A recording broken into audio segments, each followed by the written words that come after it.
dia. Vou te pedir que se coloque em pé. Nós estamos iniciando o culto desta manhã. Bom dia àqueles que estão em casa ou em qualquer outro ambiente. Paz estejam com todos. Convido você a abrir a sua Bíblia. Evangelho de Lucas 5, versículo 4. Já é para você ter esse versículo em mente. É a nossa divisa da campanha de missões estaduais de 2021. Nós estamos falando sobre pesca para a vida. E a divisa está aí em Lucas 5, versículo 4, que diz assim: tendo acabado de falar, disse a Simão: vá para onde as águas são mais fundas, e a todos lancem as redes para a pesca. Nós vamos ainda meditar sobre pesca para a vida nesta manhã, e espero que você esteja também voltado, envolvido no trabalho missionário, né? Feche os teus olhos, nós vamos falar com Deus. Convido você à oração. Santo querido Senhor, nós te amamos, te exaltamos e queremos nos colocar diante dos teus pés. No entanto, na ciência de que é um Deus santo, poderoso, eu peço perdão pelos meus pecados. Humildemente nos colocamos na tua presença e desejosos de sermos edificados pela tua palavra. Desejosos de sermos aceitos, Pai, pelo culto que prestamos, pela vida que devotamos a ti, pedimos a tua misericórdia. Sê conosco aqui nesta manhã, sê com os nossos irmãos, nos seus lares, nos seus ambientes, e que todos, Pai, tenham o privilégio de sentir a tua presença, de se deliciar, de experimentar esse bom relacionamento contigo. Volte para nós, Senhor, que a tua bondade esteja sobre as nossas vidas, que a tua misericórdia, Pai, nos alcance, e cremos, como diz a tua palavra, que ela se renova a cada manhã. Meu Deus, eu peço também pelas famílias enlutadas, nossos irmãos, amigos, pedimos por cada um deles. Acompanhe, console, conforte, familiares da nossa irmã Severina, os familiares e a família Verardi, os familiares e a família Coso. Por favor, meu Deus, sê com todos eles em o nome santo do Senhor Jesus Cristo. Receba o nosso louvor, a nossa adoração, sonda-nos, pois sabemos, Pai, que somente assim o Senhor poderá ver em nós se há algo errado. Nos purifica, nos limpe, em o nome santo do Senhor Jesus Cristo. Amém. Ainda em pés, convido os irmãos do louvor para que venham à frente. Nós vamos adorar o Senhor, vamos exaltar o precioso nome do nosso Deus. Convido você para que faça isso junto conosco.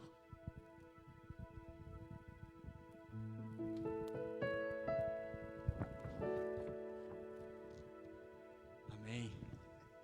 A paz de Cristo, igreja. Glória a Deus. Como é bom poder estar com vocês novamente. E Deus assim aprove que nós estivéssemos aqui esta manhã para louvá-lo, para engrandecê-lo. Quero começar te fazendo uma pergunta. Você está vendo a glória de Deus aqui nesta manhã? Amém. De repente alguém se coloca em dúvida. Puxa, eu estou vendo? Será? Sim. Se você olhar para o lado, você vai ver a glória de Deus. Tudo aqui é para a glória de Deus. É a glória de Deus. Esse sol que nos ilumina é a glória de Deus. A paz de Cristo, você que está em casa, nos acompanha. Você poder estar assistindo este culto é a glória de Deus e é para a glória de Deus. Nosso irmão Paulo, o apóstolo Paulo, escrevendo aos Romanos, diz que porque dele, por ele e para ele são todas as coisas. Então toda a glória é para ele. Amém? Então vamos adorá-lo. Diga isso em canção. Eu vejo a glória do Senhor hoje aqui. Aleluia.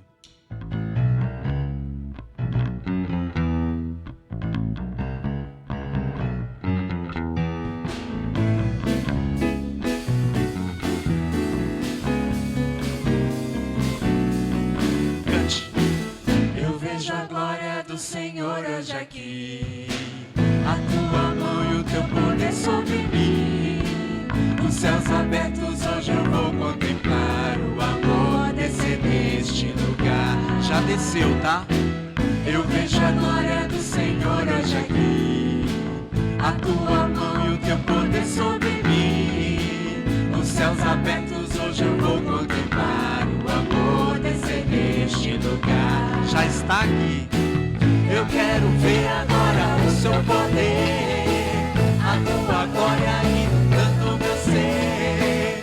Vou levantar as mãos e vou receber. Vou louvando o seu nome, pois eu sinto o Senhor me tocar. Eu quero ver agora o seu poder, a tua glória inundando meu ser. Vou levantar as mãos e vou receber. Vou louvando o seu nome, pois eu sinto o Senhor me tocar. Aleluia. Foi só um aquecimento, tá? Vamos forte agora. Eu vejo a glória do Senhor hoje aqui. Aleluia. A tua mão, teu poder sobre mim.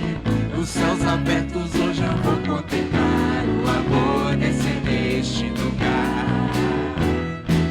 Eu vejo a glória do Senhor hoje aqui. A tua mão e o teu poder sobre mim. Os céus abertos hoje eu vou contemplar o amor descer neste lugar. Eu quero ver agora o teu poder, a tua glória inundando meu ser. Vou levantar as mãos e vou receber. Vou louvando o seu nome, pois eu sinto o Senhor me tocar. Eu quero ver agora o teu poder, a tua glória inundando meu ser. Vou levantar as mãos e vou receber. Vou louvando o seu nome, pois eu sinto. Vou louvando o seu nome, pois eu sinto. Vou louvando o seu nome, pois eu sinto o Senhor me tocar. O Senhor me tocar. O Senhor me tocar. O Senhor me tocar.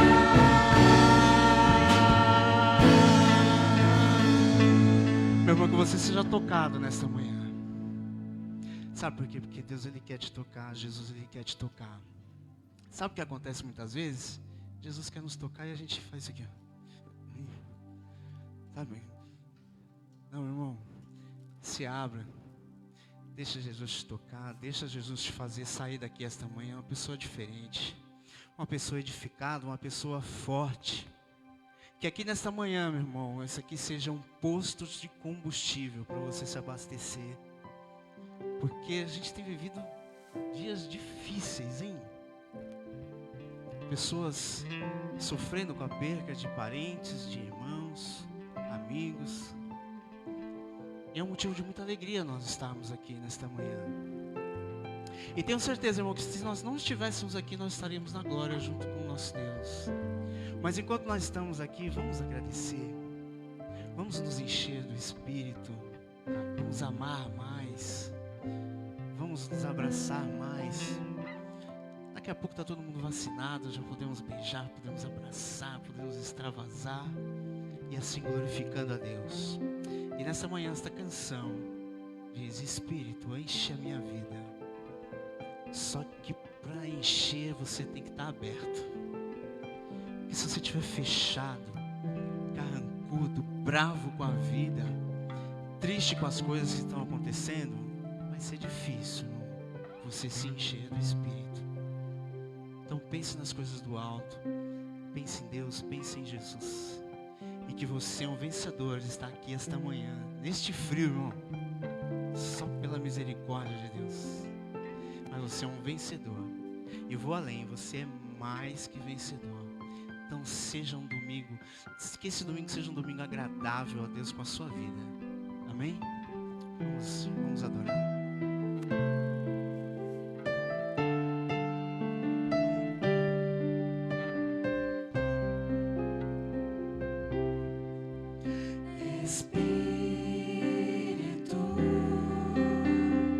Enche a minha vida, enche-me.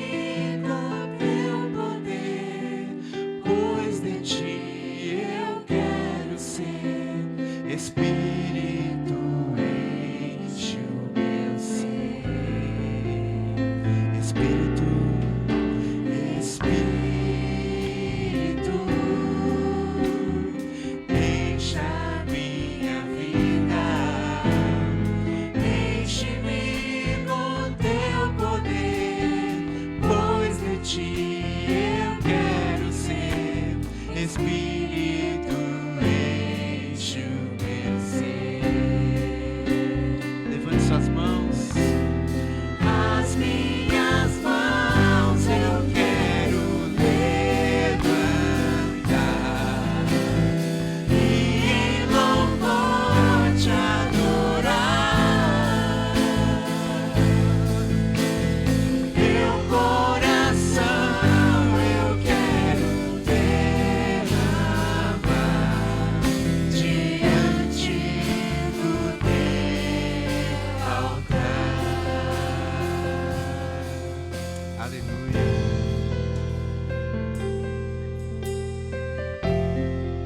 Espírito, enche as nossas vidas, Senhor, que nesta manhã, Pai. Espírito, enche a minha vida, enche-me do teu poder, pois de ti eu quero ser. Espírito, enche o meu ser. Declare mais uma vez, Espírito, Espírito, enche a minha vida, enche-me do teu poder, pois de ti eu quero ser. Espírito, enche o meu ser. As minhas mãos eu quero levantar e em louvor te adorar. Meu coração eu quero derramar diante do teu altar. As nossas mãos, as minhas mãos eu quero levantar e em louvor te adorar. Meu coração eu quero derramar diante do teu altar, diante do teu altar, diante do teu altar.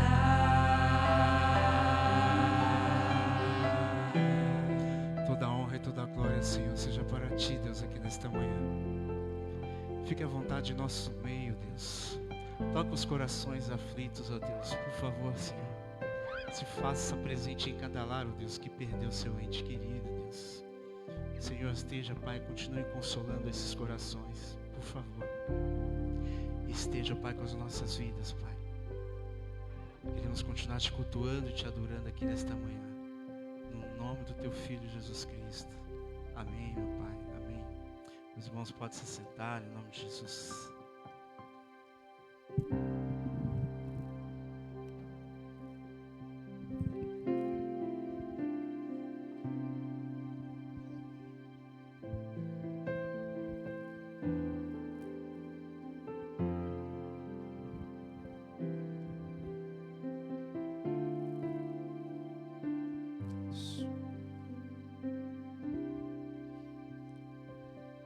Bem, nós vamos caminhar na meditação da palavra de Deus. Vou iniciar aqui fazendo bem brevemente um resumo do mês e das nossas mensagens. Temos abordado então a temática da nossa campanha de missões estaduais, Pesca para a Vida. Tanto é que estou chamando a mensagem de hoje de Pesca para a Vida 3. Parece título de filme, né? Aqueles filmes que vão o retorno, né, a reviravolta e assim por diante. Esse é Pesca para a Vida 3, a prática, tá? Quando a igreja, enfim, chega às águas mais profundas. Então nós, no primeiro domingo abordamos Lucas 5, versículo 4, e ali o seu contexto, quando então Jesus convida os seus discípulos para pescar e serem pescadores de homens, falando com Pedro, pede a ele que vá com o barco para onde as águas são mais fundas, e a todos que estavam no barco para que lancem as redes. E ali nós enfatizamos a importância, a necessidade de todos pegarem na rede. Lançar a rede é um convite de Jesus para todos, para toda a igreja, para todos os seus servos. No segundo domingo, nós demos uma pequena pausa. Foi o meu descanso ministerial e esteve aqui com os irmãos, irmão Lorival, irmão Ivanildo, os quais novamente agradeço, né? Durante esse período, eles ministraram aqui a palavra de Deus. Retomei o tema no terceiro domingo. Terceiro domingo, nós vimos Pesca para a Vida 2, a dinâmica. E ali nós abordamos o texto da parábola da rede, onde Jesus vai explicar aos discípulos que a pesca do reino, ela acontece e na sua pesca na rede, muitos peixes são colhidos, são alcançados. E ali há peixes de todos os tipos, bons e ruins, mas que nessa pesca, nessa separação, quem faz são os anjos nos fins dos tempos. E aí Jesus explica isso aos discípulos. Hoje, quarto domingo, então nós vamos ver agora a atuação da igreja. A igreja, enfim, obedecendo e lançando as redes em águas mais profundas. Convido você à leitura do texto de Atos, capítulo 11, nós vamos ler do versículo 19 até o versículo 26. Se coloque de pé, nós vamos ler juntos esse texto, Atos, capítulo 11, do versículo 19 até o versículo 26. Leitura que faço pela versão da NVI, acompanhe na sua Bíblia também. Os que tinham sido dispersos por causa da perseguição desencadeada com a morte de Estevão, chegaram até Fenícia, Chipre e Antioquia, anunciando a mensagem apenas aos judeus. Alguns deles, todavia, cipriotas e sirineus, foram a Antioquia e começaram a falar também aos gregos, contando-lhes as boas novas a respeito do Senhor Jesus. A mão do Senhor estava com eles, e muitos creram e se converteram ao Senhor. Versículo 22. Notícias deste fato chegaram aos ouvidos da igreja em Jerusalém, e eles enviaram Barnabé a Antioquia. Este, ali chegando e vendo a graça de Deus, ficou alegre e os animou a permanecerem fiéis ao Senhor de todo o coração. Ele era um homem bom, cheio do Espírito Santo e de fé. E muitas pessoas foram acrescentadas ao Senhor. Versículo 25. Então Barnabé foi a Tarso procurar Saulo, e quando o encontrou, levou-o para Antioquia. Assim, durante um ano inteiro, Barnabé e Saulo se reuniram com a igreja e ensinaram a muitos. Em Antioquia, os discípulos foram, pela primeira vez, chamados cristãos. Amém? Santo e querido Deus, bendita seja a tua palavra, que ela encontre lugar nos nossos corações, que possamos permanecer firmes no Senhor, como lemos aqui no texto, e foi com o teu povo. Nesta hora, suplicamos em nome do Senhor Jesus Cristo, para que possamos ouvir, compreender e praticar.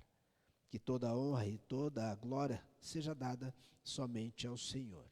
Sê conosco, Pai, usa-nos como instrumento em Tuas mãos para a edificação da Tua igreja. Eu oro por mim, pelos meus irmãos e todos aqueles que nos ouvem, em o nome do Senhor Jesus Cristo. Amém. Igreja, pode se assentar. Tá aí. Nós sabemos que o livro de Atos narra toda a história inicial da igreja primitiva.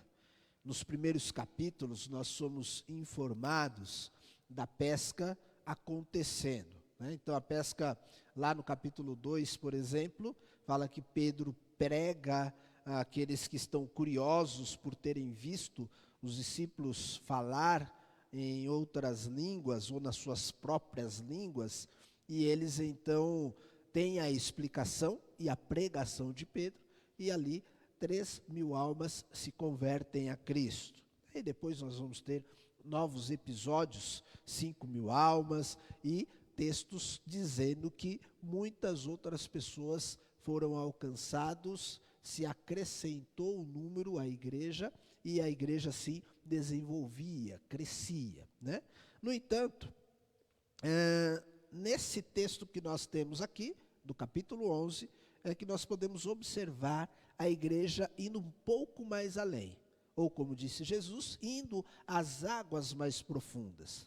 Porque no resumo que nós fazemos brevemente antes desse capítulo, nós percebemos que a igreja ela estava numa pregação em seus territórios e a um público de compatriotas, os próprios judeus, né? No capítulo 8, por exemplo, nós vamos ter no versículo 4, o versículo 5, versículo 4, versículo 25, versículo 40, dizendo dessa divulgação, dessa proclamação do evangelho a outras pessoas. Temos Filipe pregando em Samaria, ou Samária, mas ali ele prega para um povo que tinha uma ligação com os judeus, tá? Eles foram, obviamente, ali misturados depois de passarem pelo seu cativeiro, mas alguns tinham ainda a ligação com os judeus. Nós vamos ter Pedro falando também a Cornélio, capítulo 10, mas ali é uma história em que Pedro foi procurado. Pedro é que foi buscado e não ele saiu em busca de alguém. Depois ele foi levado até a casa de Cornélio e ali então toda aquela casa, toda aquela família creu em Cristo e vieram à conversão.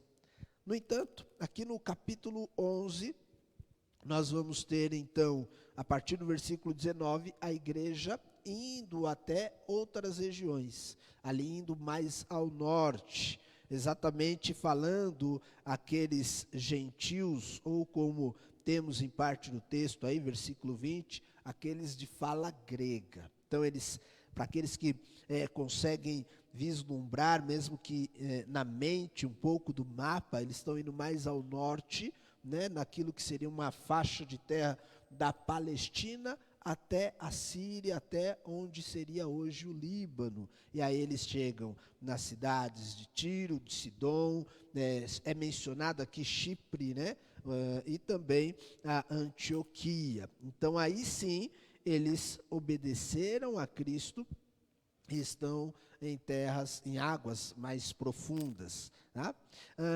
Um pouquinho dessa cidade.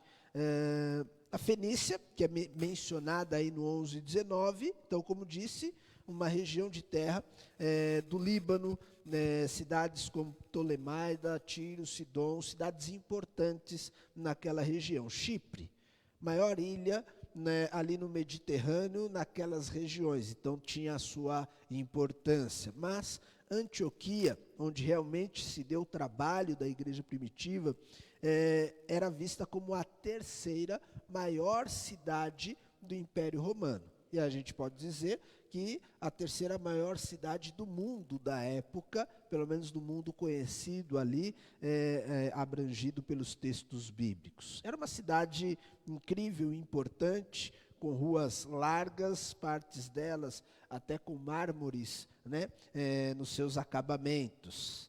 Era uma cidade bastante frequentada, recebia gente de todo o mundo e tinha uma cultura e um avanço na sua caminhada espiritual que ia muito para a imoralidade. Eles tinham um templo e adoração a deuses estranhos, a deuses da cultura grega, e uma delas era um templo a Dáfnis, que eu vou até pegar aqui um pouquinho do que é falado sobre esse templo.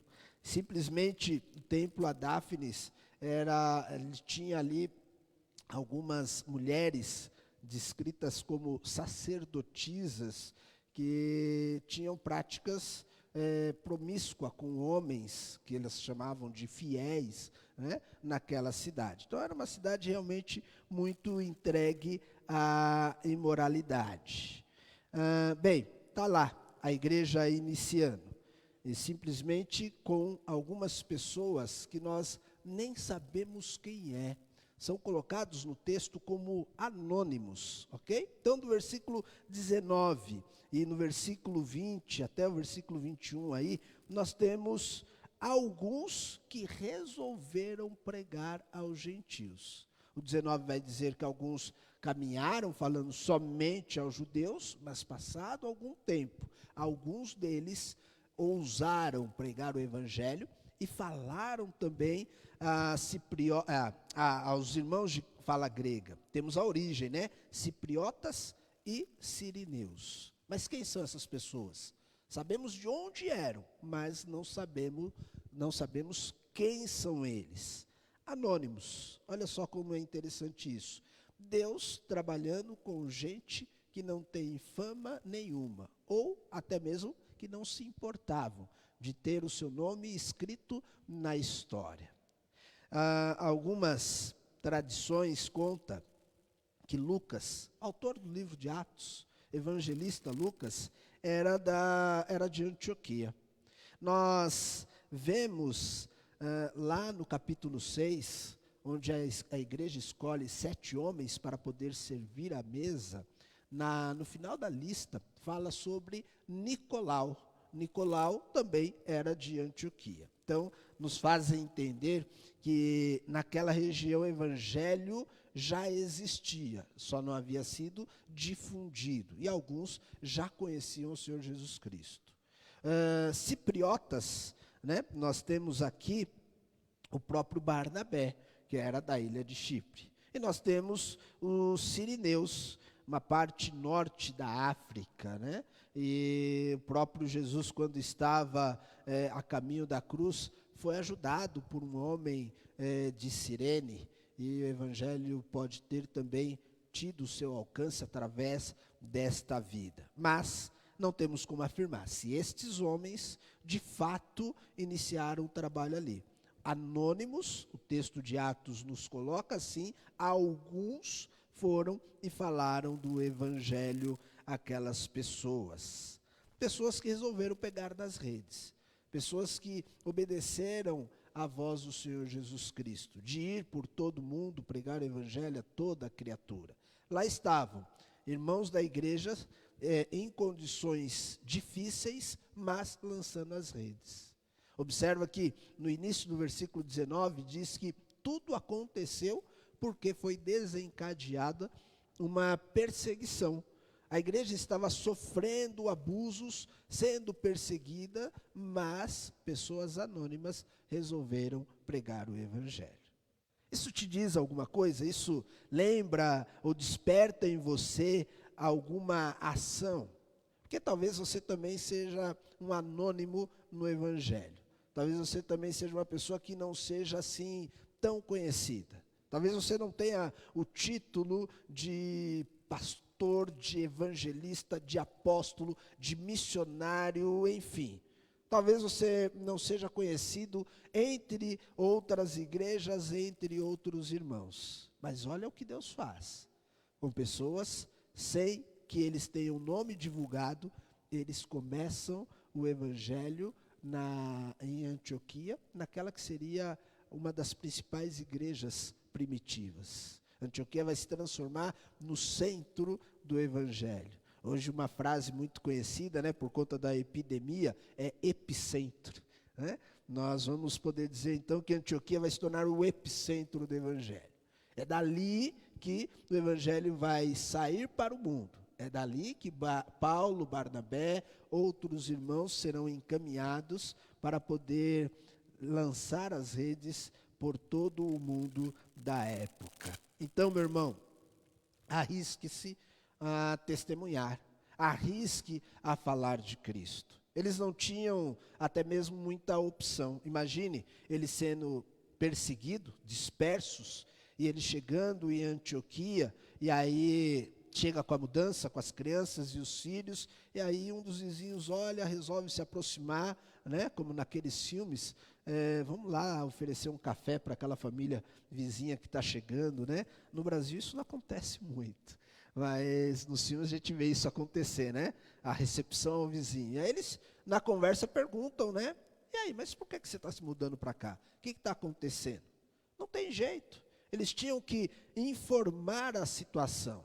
Nós estávamos em Jerusalém, seguimos o nosso Senhor Jesus Cristo, mas quem é Cristo? Aí eles começam a explicar acerca de Cristo, falando de como ele morreu na cruz, de como ressuscitou e de que ele é o Messias enviado por Deus. Essa é a causa, é por isso que eu estou aqui, é por isso que eu estou de mudança. Arriscaram a testemunhar. Isso começou a se fazer conhecida por toda a cidade, não só em Antioquia, mas também depois esses assuntos, essas notícias, chegou lá em Jerusalém. Olha, os irmãos que estão sendo perseguidos, chegaram em outras cidades e estão falando aos gregos também.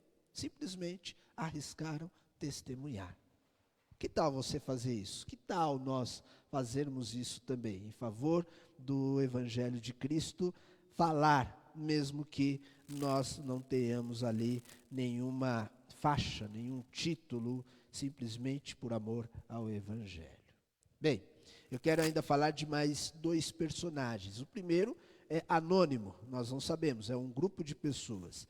Do versículo 22 até o versículo 24, nós temos ali o Barnabé, um homem cheio do Espírito Santo, que vai levar ânimo à igreja.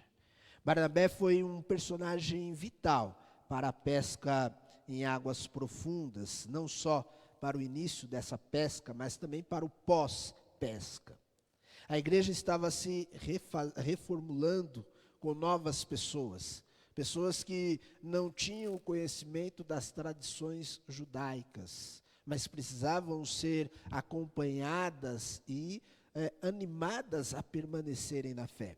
Porque, de fato, iniciar, se converter para uma vida com Cristo é um passo, mas é muito difícil que as pessoas, tendo aceitado a Cristo, permaneçam.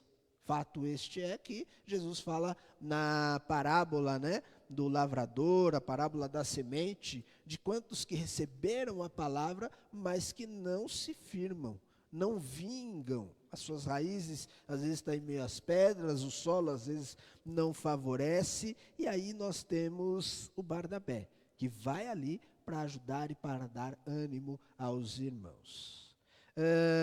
Como tinha dito, a cidade de Antioquia não era uma cidade favorável, entre aspas, para o evangelho. Diante da sua grande imoralidade, ser uma cidade realmente com rituais pecaminosos, a cidade de Antioquia teria muita dificuldade, principalmente se ali fosse um servo de Cristo, alguém da igreja legalista, um judeu que normalmente não iria se dar bem com a situação entre as pessoas de Antioquia.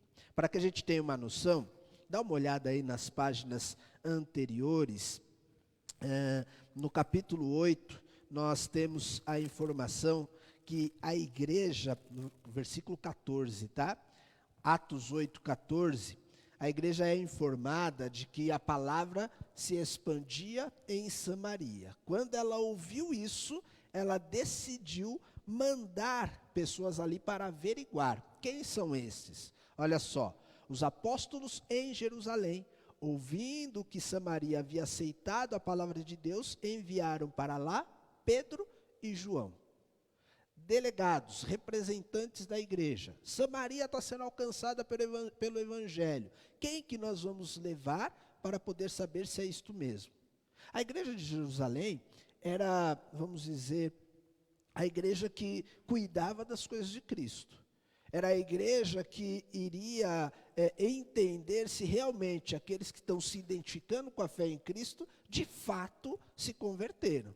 Então, partia de Jerusalém a verificação. E quando essa verificação ocorria, eles enviavam pessoas de confiança que poderão realmente certificar que aqueles irmãos receberam o Senhor Jesus Cristo. Então, eles enviam Pedro. Aí a gente vai ter um pouco mais para frente, ali no capítulo 9, versículo 32, também o Pedro se envolvendo numa nova região.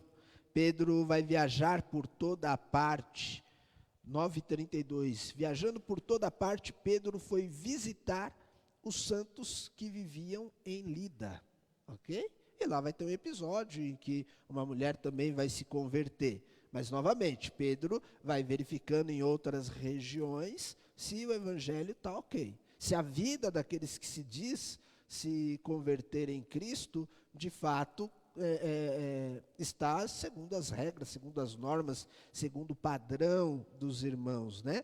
Porque em Jerusalém todos se reuniam e aprendiam, né, na doutrina dos apóstolos. E lá fora, a gente precisa acompanhar se o negócio está seguindo na mesma cadência. Só que, quando chega em Antioquia, a igreja não manda Pedro, a igreja não manda João, a igreja resolveu mandar Barnabé. E é interessante, porque Lucas traz um pouquinho das informações de Barnabé. Barnabé era um homem bom, cheio do Espírito Santo, e ele vai animar a igreja, tá? Então, sabendo do contexto daquela cidade, a igreja em Jerusalém sente que precisa enviar alguém diferenciado, alguém que talvez não vá se escandalizar com esses novos crentes, alguém que de repente seja mais próximos a ele. E de fato, Chipre, local de origem de Barnabé, era bem próximo também de Antioquia. É possível que o Barnabé já conhecesse também a região. Ele, que era chamado de o filho da consolação, era a pessoa ideal para levar o evangelho e verificar as coisas ali em Antioquia. Barnabé é aquele que vendeu a sua propriedade para ajudar os necessitados na igreja de Jerusalém. O Pedro, ele tinha se convertido das suas ideias. O capítulo 10, o capítulo 11 mostra que ele foi levado até Cornélio e ali ele realmente entendeu que o evangelho estava sendo disposto também para os gentios.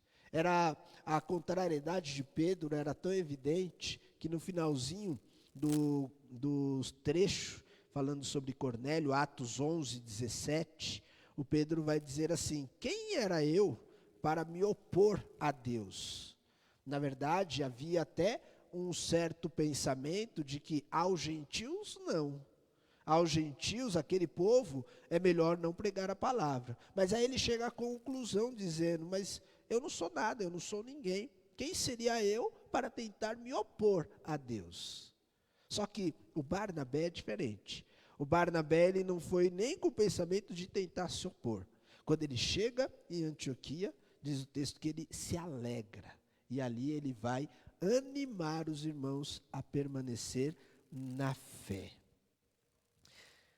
Ainda hoje, algumas pessoas têm dificuldade de animar novos convertidos. E aí a gente precisa também entender como a igreja fez aqui, encaminhar pessoas adequadas, ideais, pessoas como o Barnabé, pessoas cheias do Espírito Santo, pessoas boas e com fé, que realmente não tenha preconceito com os novos que estão chegando no reino. A pesca continua. Deus vai ajudar. Como nós vimos, a mão do Senhor estava com eles e por isso grande número se acrescentou à igreja. Mas tem pessoas que não querem saber desses novos crentes em seu meio. Assim como o povo de Antioquia, uma cidade cheia de imoralidade. Hoje, gente drogada, prostitutas, moradores de rua, bandidos, idólatras, pessoas de caráter duvidoso, esses é melhor não vir para a igreja. Porque a igreja é lugar de gente santa, né? E eles vão se misturar e vão ser aquela maçã podre naquele cesto de maçãs boas, né? Então, algumas pessoas acabam meio que se afastando. Com Barnabé é diferente. O Barnabé, ele aproxima. Foi exatamente Barnabé que recebeu Saulo. Era um perseguidor de crente, matador de cristão. Mas ele foi o primeiro que abriu os braços e falou: Paulo, vem cá. Fica tranquilo, eu vou te apresentar aos demais, eu vou te fazer contigo um processo de inclusão, vamos caminhar junto. E em Jerusalém, o primeiro foi o Barnabé. Ele foi recebido por Ananias, mas Barnabé que fez aquela recepção e ajudou Paulo nos seus primeiros passos da fé. Meus irmãos, a gente sabe que o Espírito Santo transforma as pessoas.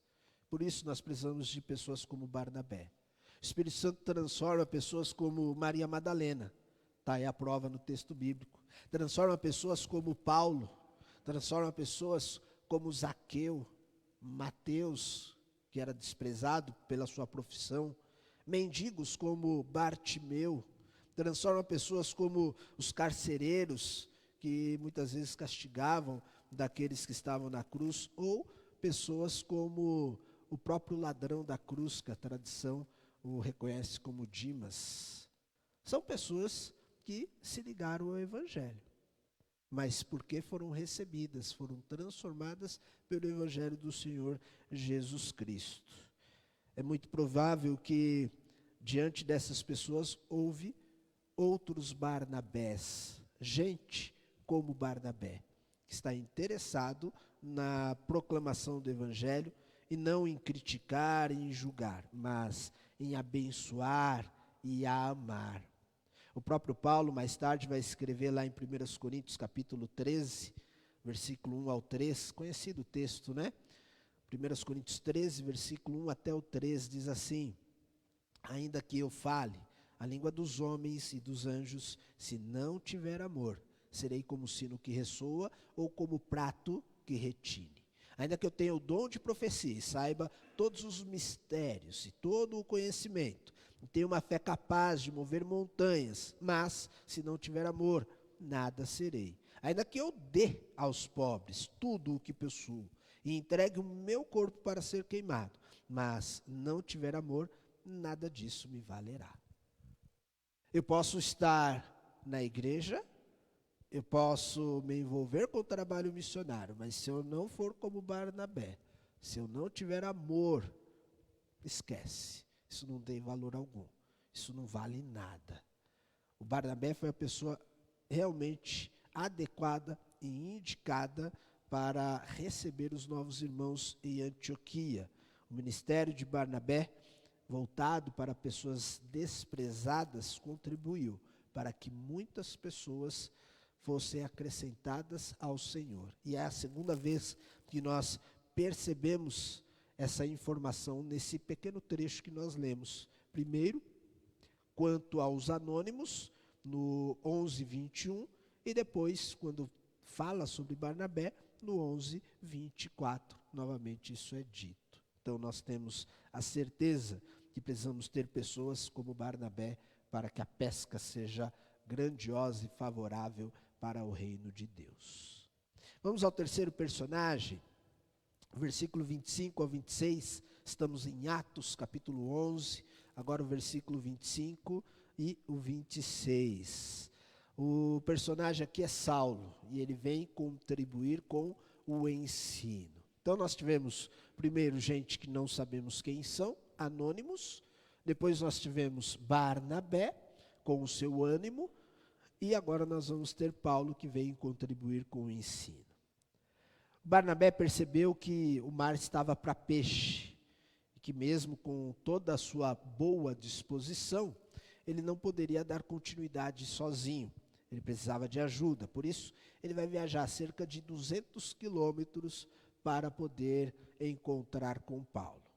O texto no versículo 25 vai dizer que Barnabé procurou por Saulo, né? Então, não deve ter sido fácil, né? Ele teve que realmente investigar, saber onde Paulo estava. Lá em Gálatas capítulo 1, versículo 21, nos informa que Paulo estava na região da Síria, da Cilícia, e ali ele pregava também para gente de sua origem, da sua terra. E é muito possível que ali ele já estivesse lançando as redes. Mas foi o Barnabé atrás de Paulo. Deve ter demorado algum tempo.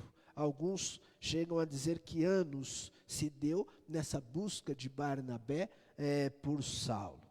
Mas Saulo é exatamente o exemplo de alguém alcançado pelas redes do reino. Ele também foi pescado.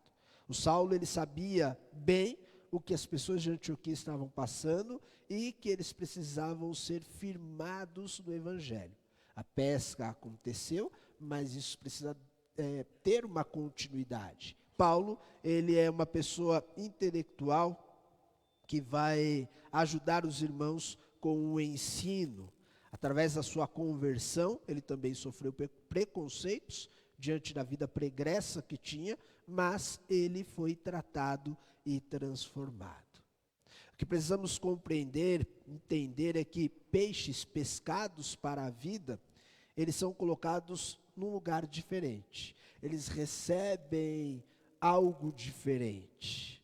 A gente sabe que quando falamos de pesca, falamos de lançar as redes ao mar, e falei isso em mensagem anterior, o mar cada vez mais está poluído, está sujo, e o mar muitas vezes tem ali a vida destruída. Peixes e a vida marinha, muitas vezes por conta da poluição, acaba sofrendo muito e acaba morrendo ali. Os peixes que são pescados para a vida, eles recebem água fresca. E aí quando a gente pensa nisso, a gente precisa voltar os olhos naquilo que falou o profeta Ezequiel. Lá no capítulo 47, finalzinho do seu livro, Ezequiel, capítulo 47, o versículo 9 e o versículo 10. Muito antes da vinda do Senhor Jesus Cristo, o profeta já antevia, já previa exatamente que isso aconteceria. E olha só o que ele vai dizer ali. Ezequiel 47, o versículo 9 e o versículo 10. O título ali no início do capítulo, né, as águas que saíam do templo. No 9 ele vai dizer assim: por onde passar o rio, haverá todo tipo de animais e de peixes, porque essa água flui para lá e saneia a água salgada, de modo que onde o rio fluir, tudo viverá. Pescadores estarão ao longo do litoral, desde Engedi até em Eglaim. Haverá locais próprios para estender as redes. Os peixes serão de muitos tipos, como os peixes do mar grande. Depois, Joel, Zacarias, próprio texto de João no capítulo 7, Apocalipse 22, vão também se utilizar daquilo que Ezequiel previa, daquilo que ele falou. Ele está dizendo que há um rio que flui do templo do Senhor, e por onde essa água passar, ela vai trazer vida. Falando espiritualmente, quando pessoas são pescadas, homens são pescados, eles recebem dentro de si um rio que flui para a vida eterna, para toda a vida, em que são saciados, já não tem mais sede, já não precisam mais se preocupar com essa necessidade, essa busca humana. É o que Jesus vai explicar para a mulher samaritana. Peixes pescados para a vida são tirados de águas poluídas, sujas, eles recebem água fresca. A água que flui do trono de Deus. É o que Ezequiel já estava prevendo. Paulo sabia disso. Paulo recebeu dessa água. Ele foi abastecido pelo próprio Senhor Jesus Cristo. Só que, mesmo estando em novas águas, recebendo água fresca, ele entende, ele sabe o quanto é importante. Pessoas que foram pescadas para a vida possam continuar se desenvolvendo, crescendo. E isso se dá através do ensino da palavra de Deus. É por isso que quando o Barnabé vai atrás de Saulo e o encontra, fala: Paulo, eu estou com um povo sedento, eles já foram pescados, eles já estão aos pés de Cristo, mas eles precisam crescer, eles precisam desenvolver, vamos comigo. O Paulo larga tudo e vai para Antioquia junto com Barnabé, e ali eles começam a, por um ano, falar e a ensinar o povo acerca das coisas do Senhor. A união de Paulo e Barnabé, que vai se dar aqui na igreja de Antioquia, vai resultar mais tarde naquela que foi a primeira viagem missionária, né? A gente conhece como Viagens Missionárias de Paulo. Barnabé vai ser um dos seus primeiros companheiros. É interessante que o Barnabé, ele se desvinculou de ter o seu nome como o principal personagem da igreja de Antioquia. É como se ele tivesse dado licença e falar: ô Paulo, fica tranquilo, fica com esse lugar, fica com esse status. Até então, um dos grandes nomes da igreja era Barnabé, mas ele não teve problema de simplesmente deixar com que Paulo fosse usado por Deus, e sabemos o destaque que depois ele vai receber. Na pesca para a vida, no reino de Deus, essas preocupações também não podem tomar conta das nossas vidas. Seja lá quem for que lançar as redes, seja lá quem for que receber um reconhecimento por isso, não há problema, porque a pesca é para o reino de Deus. Nós vamos simplesmente contribuir. Conclusão: na pesca para a vida, e na prática dessa pesca pela igreja, nós vemos que anônimos são inclusos e eles têm ao lado deles a boa e poderosa mão do Senhor, como nós vamos ler em Esdras, né? Mas aqui diz que a mão do Senhor estava com eles. Por isso eles conseguiram fazer de Antioquia um centro do evangelho e ali muitos se converteram. Na pesca para a vida, nós vimos e podemos entender que, além de anônimos, é preciso pessoas como Barnabé. Pessoas boas, cheias do Espírito Santo, guiadas realmente por Deus, sem preconceitos, que estão exatamente para animar, ajudar na continuidade da pesca. Não é só recolher os peixes, é preciso exortar e ajudar aqueles que foram pescados a permanecer firmes. Na pesca para a vida, nós vemos pessoas como Saulo, intelectuais, que antes tinham sido desprezados, mas agora são essenciais para o reino e que ajuda a igreja com o seu ensino e a crescer no Evangelho de Cristo. Na prática, nós aprendemos muito com a igreja primitiva. Eu espero que, mesmo chegando ao fim desta campanha, hoje é o último domingo, nós tenhamos em mente a necessidade, a importância de continuarmos pescando para a vida. Deus conta com a igreja, seja Barnabé, seja Saulo, seja anônimos. Deus conta com você, meu irmão, para continuar pescando homens para a vida. Amém? Vamos orar mais uma vez. Senhor, meu Deus e meu Pai, obrigado pela Tua palavra e peço que o Senhor transforme cada vez mais as nossas vidas. Que haja o real interesse em todos nós de lançarmos as redes e de sermos identificados como foram os teus discípulos ali em Antioquia como verdadeiros cristãos. Ali, pela primeira vez, eles foram chamados de cristãos. Já não eram mais identificados como judeus ou gregos ou samaritanos, ou fariseus, saduceus ou essênios, mas eram vistos com um relacionamento identificado com Cristo. Que assim seja nós também, sejamos nós também. Assim seja a tua igreja, Pai, a cada nova geração. Pedimos, Senhor, em o nome de Cristo, que o Senhor nos ajude, que a tua palavra realmente frutifique, edifique a tua igreja. Pai, seja quem for, que a pesca seja favorável e boa para o teu reino. Queremos obedecer ao Senhor. Queremos fazer isso, Pai, com amor, com dedicação. Perdoe os meus pecados. Eu oro por mim, pelos meus irmãos, no nome santo do Senhor Jesus Cristo. Amém. É isso, irmãos. Nós vamos louvar a Deus. Convido você a novamente se colocar em pé.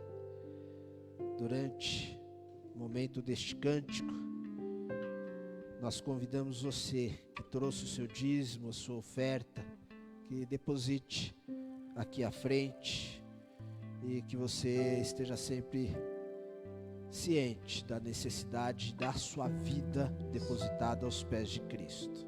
Eu quero reforçar que nós temos como data de campanha hoje, o último domingo. Se porventura você não fez a sua oferta para ajudar na campanha de missões, ainda tem período da noite também.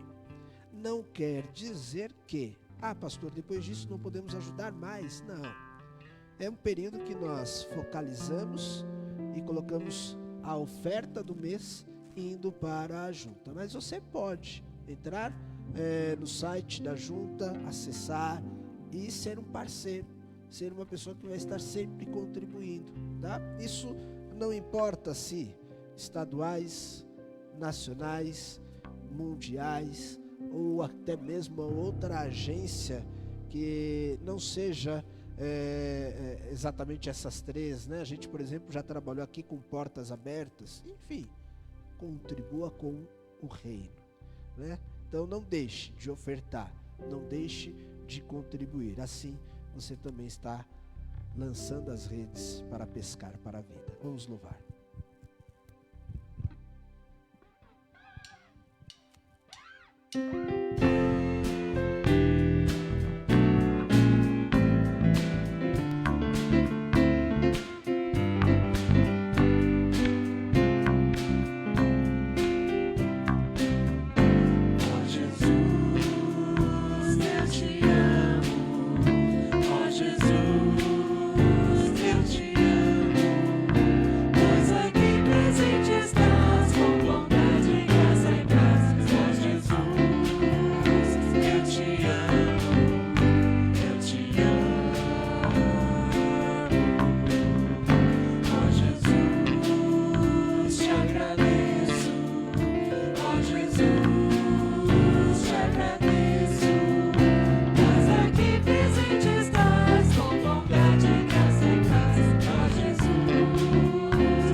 Muito obrigado por essas pessoas, esses irmãos que puderam fazer isso e entender, ó Deus, o teu mandamento, Senhor.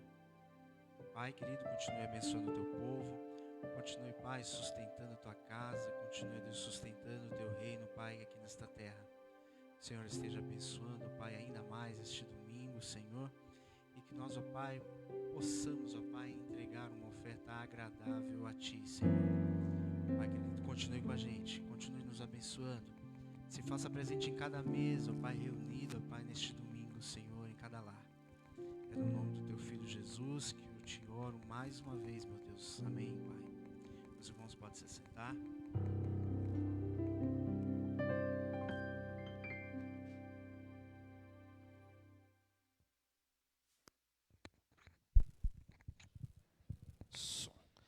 Deixa eu fazer algumas comunicações, é importante. Primeiro, Lorival, gostaria, irmão Ivanildo também, conversar um pouquinho com os irmãos depois do culto. A gente precisa pensar aí na volta da nossa escola bíblica, né?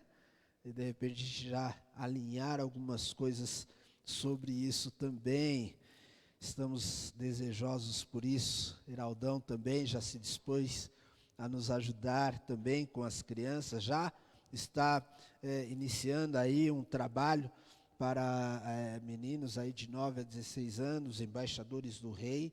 Iraldo tem trabalhado com este grupo também, então fiquem atentos, tem coisa vindo por aí, tá? À noite a gente pode, de repente, já trazer alguma notícia mais formatada para vocês também. Sábado que vem, primeiro sábado do mês, certo? Alguém me ajuda? Deixa eu ver isso. É o último? Ui, então eu estou ansioso, Cezinha. Então nós vamos ter no primeiro sábado do mês, então tem mais um para a gente ainda se preparar.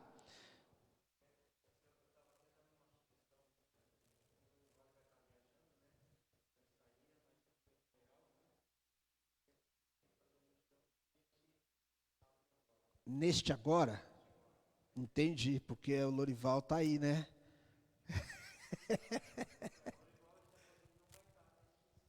Sim. Uhum. Tudo bem. Tranquilo, é possível. Então, assim, estarei noticiando no primeiro sábado o multirão. Cezinha está colocando aqui já uma proposta de a gente antecipar, tá bom? Que não há problema. Então, haveria aí no próximo sábado já uma nova data para multirão. A gente tem muita coisa para ir fazendo aqui na igreja, né? Até fizemos já uma lista e, claro, outras coisas podem vir a surgir. São serviços, né? Às vezes serviços pequenos, mas que vão ficando e a gente precisa ir organizando, melhorando tanto o nosso espaço, né, nossas estruturas, como aquilo que nós temos em mãos. Só para os irmãos terem uma ideia, só para ter uma ideia, tá? Então, os que estão presentes aqui talvez vão conseguir visualizar. Está vendo que ali perto das cadeiras, ali no fundo, tem um vidro? Aquele vidro ali está ali há algum tempo. Ali não é o lugar dele, a gente vai precisar condicionar ele num outro lugar. Talvez 2 pessoas vai fazer isso em 2 minutinhos. Mas outras atividades como essa, tem aos montes. É um vidro aqui, é algumas madeiras espalhadas ali, é uma outra coisa que está colocada num outro lugar ali, uns azulejos que estão separados por aqui, enfim. A gente... desliga, pastor. Eu uso o celular também para nos ajudar, né, na transmissão e acabou tocando aqui também, mas enfim. Lê, me ajuda aqui, porque eu acho que vai tocar de novo, vão me procurar novamente, e até que eu faça todo o processo aqui, vai ser mais rápido contigo. Obrigado. Então, enfim, temos bastante coisa para fazer. Sábado que vem, às 8 horas da manhã, nós estaremos já por aqui. Já trabalhando às 8 horas, é isso que o César está nos alertando, né? 8 horas chegar para pensar, 8 horas já fazendo a coisa, tá bom? Então, os irmãos estão convocados a estarmos aqui, tá certo? Está acontecendo, Instituto de Inverno. Tivemos sexta e sábado já a realização, é um instituto num formato híbrido, acontecendo na Igreja Batista Jardim Maria Helena. Tem os seus horários diferenciados na sexta para o sábado. Tá? A gente colocou aí no WhatsApp da igreja o cartaz também para que você possa acompanhar tudo. Pelo YouTube, lá no Demiboa, você consegue também acessar. Próximo sábado dará continuidade. Então, sexta e sábado que vem, terá uma nova etapa do Instituto de Inverno. Todos estão também convidados. Bem, esses são os avisos que eu me lembro, que eu recordo, vai ter ensaio hoje? Do coral? Então, coristas, estejam preparados, estamos iniciando ensaios. Se você tem um interesse em participar do coro também, fale com o nosso irmão Ezequiel, ele vai poder dar maiores orientações a todos vocês, tá bom? Se coloque de pé, nós vamos encerrar o culto desta manhã, agradecendo a Deus. Bendito Deus e Pai, louvado seja para todos sempre. Aqui está o teu povo reunido. E também, Pai, sabemos que há alguns irmãos que estão conosco nos seus lares, também cultuando ao Senhor, também se voltando para Ti. Agora nos despedimos deste momento, desta comunhão no coletivo para permanecer contigo e pedimos que o Senhor nos acompanhe. Sê com todos nós, Pai. Agradeço pela vida de cada um dos meus irmãos, pela amizade e comunhão que temos e também aqueles que estão nos seus lares. Perdoe os meus pecados. Eu oro no nome santo do Senhor Jesus Cristo. Amém. Eu lembro apenas de mandar um abraço. Vi ali o nosso irmão Adão, que estava nos acompanhando pelo chat. Um abraço ao irmão Adão e a toda a família. Tantos outros irmãos e convidados que estão conosco, sejam muito bem-vindos. Nós retornamos às 18h30. Paz a todos. Deus abençoe a cada um de vocês. Um bom domingo.